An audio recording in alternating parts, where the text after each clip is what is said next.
In the name of Allah, the most compassionate, the most merciful, we will go back to the explanation of the Quran. We had been explaining chapter 2 of the Quran, and we had basically reached verse number 74, which is the end of the story of the cow.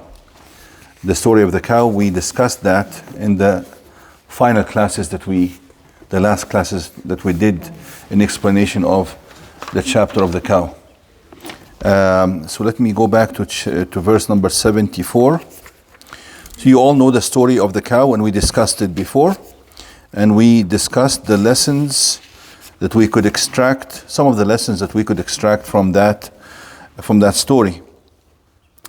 So basically, after all the questioning that the Israelites posed to their prophet Moses, so as to avoid fulfilling and obeying the commandment when he commanded them to slaughter the cow. The reason for him commanding them to slaughter the cow was the fact that a person was killed in that community, and they did not know who the killer was. So when they went to Moses so that he can help them to find the killer, maybe the family of the deceased went to Moses to try to find the assailant here.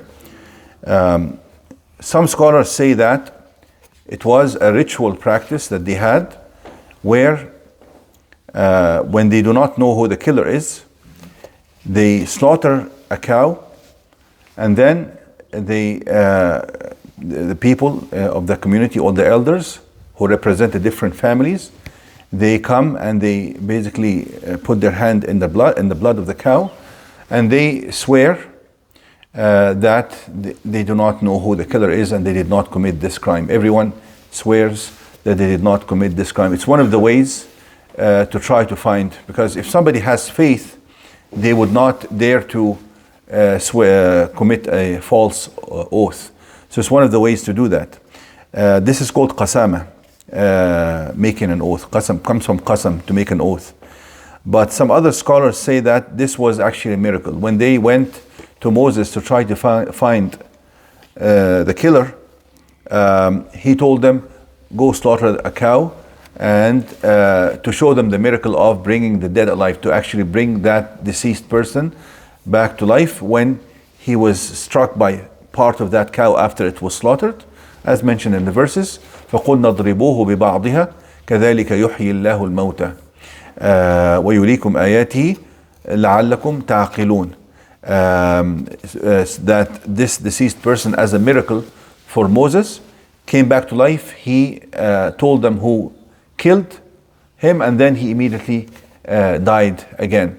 So, and Allah bringing the dead back to life is mentioned repeatedly in the Quran, and in Surah Al-Baqarah repeatedly as well, such as وَإِذْ قَالَ إِبْرَاهِيمُ رَبِّ أَرِنِي كَيْفَ تُحْيِي الْمَوْتَى, at the end of the surah, when Abraham asked Allah, how do you bring the dead alive? And he showed him how he brought birds back to life after they were cut into pieces. And also the story of أَوْ كَالَّذِي مَرَّ عَلَى قَرْيَةٍ وَهِيَ خَاوِيَةٌ عَلَى عُرُوشِهَا, the man who was walking through a barren land, and he said, how can Allah bring this barren land back to life? It was all desert. فَأَمَاتَهُ اللَّهُ, Allah caused them to die, and then Allah brought him back to life, and so on. أَلَمْ تَرَ إِلَّا الَّذِينَ خَرَجُوا مِنْ دِيَارِهِمْ وَهُمْ أُلُوفٌ حَذَرَ الْمَوْتِ فَقَالَ لَهُمُ اللَّهُ مُوتُوا ثُمَّ أَحْيَاهُمْ. Also in Surah Al-Baqarah, all these are examples from Surah Al-Baqarah itself. Those people who left their villages or their towns, trying to flee death because of maybe some kind of catastrophe or disaster. And Allah wanted to show them that death and life is not by these worldly means. It is Allah who controls the life and death of people. So فَأَمَاتَهُمُ اللَّهُ ثُمَّ أَحْيَاهُم. Allah took their lives away, all these masses, uluf, thousands of people, and He brought them back to life. So it's a firm belief for all the believers, of all people who believe in Allah, that He the one who gives life, can take it and can bring it back again. It's easier to give life back again. وَهُوَ أَهْوَنُ عَلَيْهِ, as mentioned in another verse in Surah Al-Rum. So this is basically what happened. We mentioned the lessons taken from that story that it shows their reluctance to fulfill the commandment of Allah, and their repeated questioning, trying to avoid the divine law that Allah gave them, and so on. So after Allah mentioned multiple violations of His commandments and of the law in the previous verses and here as well, Allah talked about them worshipping the calf. Allah talked about them asking, when showing doubt and lack of belief when they even when they heard Allah speaking to Moses, they asked, we actually want to see Allah, أرنا الله جهرة فأخذتهم الصاعقة, so on. And also when they were commanded to enter that town, and they also refused. So many things. And here He showed that when they are commanded to do things, they try to find ways around so as not to just do what they are told to do. فذبحوها وما كادوا يفعلون. Eventually they slaughtered the cow, but they almost did not do it. ما كادوا يفعلون.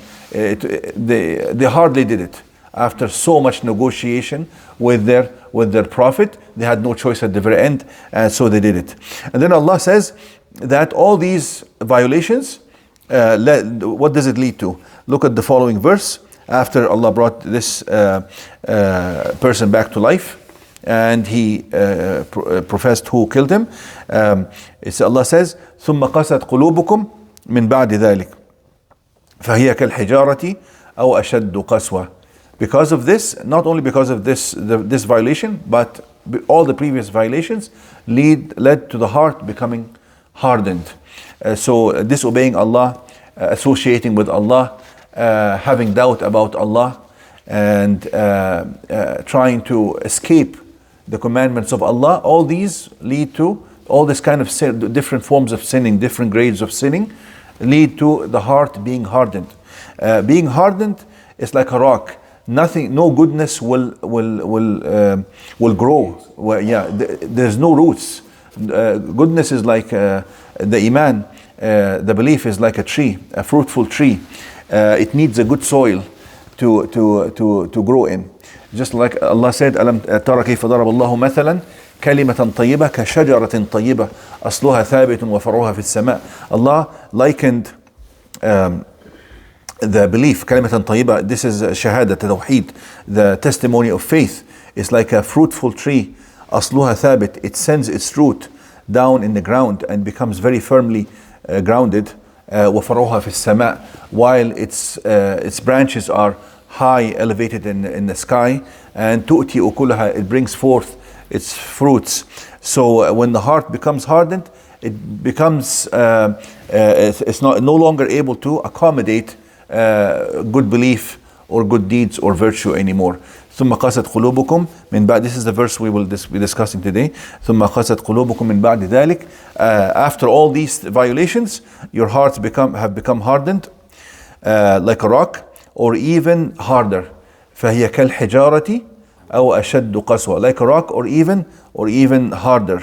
That is because the rock, the solidness that's in the rock is actually not it does not diminish the value of the rock. It's actually a good feature of the rock to be hard, but it's not a good feature of the heart of the human being to be hard. You follow? So just like Allah says, أولئك كالأنعام بل هم أضل. Those people who do not heed the commandments of Allah and refuse to listen to Allah and object to belief in Allah, Allah resembled them in some other verse in chapter 6, Surah Al-A'raf. He says, أولئك كالأنعام بل هم أضل.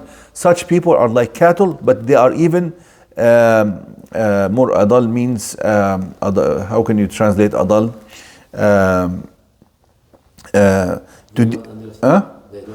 Lack of understanding. They lack. They have more. They're more lacking in understanding even than the cattle, because these are the cattle. This is their level of understanding. They only follow their instincts. They cannot comprehend virtue and morality and so on. But if a human being who is endowed with these qualities that allow him to believe in Allah and have these higher values, refuses to have them and wants to behave and act like cattle, then he is even more lacking of understanding and more deviant, and at a lower level than than the cattle, because the cattle is not to blame for them to act according to their means and what they are endowed with. But the human being is endowed with features that allow him to aspire to the higher values, to connect with Allah subhanahu wa ta'ala, to be close to Allah, to follow Allah's commandment, to have this connection and communication with Allah. And he refuses. He just wants to live just like the cattle. Balhum adal. You follow? So he says, so they are like the rocks, or even harder. For some rocks, for there are some rocks from which rivers gush, and others, when they are split asunder, water pours out of them, while others collapse out of the awe of God. And God is never unaware of what you do. So here Allah mentioned to them certain things that Allah even showed them with their own eyes. You know, when Moses struck the rock, because when they were thirsty, as a miracle for Moses as well, to show the Israelites, he struck the rock and springs, فَانْفَجَرَتْ مِنْهُ اثْنَتَا عَشْرَةَ عَيْنًا, 12 springs came out of these rocks, and they saw it with their own eyes, that even the rocks can give forth some goodness like this. But when the hearts are hardened, nothing will grow, no virtue, nothing good will come out of the human being. So they saw that with their own eyes. And even Allah says some rocks will even collapse or fall down out of the awe of Allah. Even that they saw when Moses said to Allah, asked Allah, أرني أنظر إليك قال لن تراني ولكن انظر إلى الجبل فإن استقر مكانه فسوف تراني. When Moses asked Allah if he could see him, and Allah showed some of his glory to the mountain, he says, you cannot see me, you cannot bear seeing me in this life, of course, but he said to him, but look at this mountain. When Allah showed a minuscule amount of his glory to that mountain, it crumbled and it collapsed. So Allah says that even such rocks can have such goodness in them, but human beings, when they are distant from Allah, they lack all this kind of goodness. فَهِيَ كَالْحِجَارَةِ أَوْ أَشَدُّ قَسْوَةً. Then Allah warned at the very end of this verse, and Allah is never unaware of what you do. We'll stop here.